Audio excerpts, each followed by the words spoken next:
தாய் தமிழ் உறவுகளுக்கு வணக்கம். 15 ஆண்டுகள் கழித்து அரசியலுக்கு வருவதாக தெரிவித்தார். 15 ஆண்டுகள் கழித்து அரசியலுக்கு வருவதாக தெரிவித்தார் என்ற தலைப்பில் இந்த காணொளியை காண்கிறோம். அரசியல் என்பது தற்பொழுது ஒரு வியாபார பொருளாகிவிட்டது. அரசியலுக்கு வந்தால் சம்பாதிக்கலாம், பெயர் புகழ் கிடைக்கும் என்ற ஒரு நிலை ஏற்பட்டுவிட்டது. அது ஏறத்தாழ எம்ஜிஆர் அரசியலுக்கு வந்ததிலிருந்தே இந்த நிலை உள்ளது. எம்ஜிஆருக்கு பிறகு நிறைய பேர் கட்சி ஆரம்பித்த நடிகர்கள் உள்ளார்கள், காணாமல் போனவர்கள் உள்ளார்கள். எம்ஜிஆருக்கு பிறகு அரசியலில் சாதித்தவர்கள் ஜெயலலிதாவும் விஜயும் தான். தற்பொழுது ஒரு பிரபல தமிழ் திரைப்பட நடிகர் 15 ஆண்டுகள் கழித்து அரசியலுக்கு வருவதாக தெரிவித்துள்ளார்.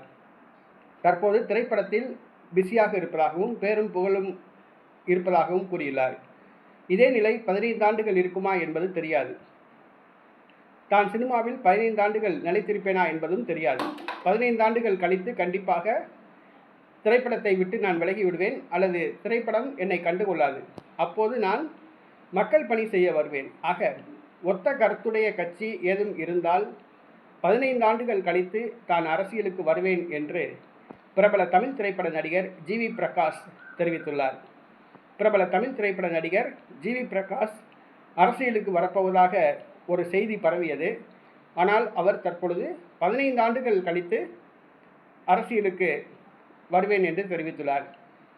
15 ஆண்டுகள் கழித்து தமிழ்நாட்டில் திமுக, அதிமுக, காங்கிரஸ், பாரதிய ஜனதா கட்சி, தமிழக வெற்றி கழகம் என்ற கட்சிகள் முதலில் இருக்கிறதா என்று பார்ப்போம். அப்புறமேட்டு அவர் 15 ஆண்டுகள் கழித்து எந்த கட்சியில் சேர்றாருங்கிறத அப்புறம் பார்ப்போம்.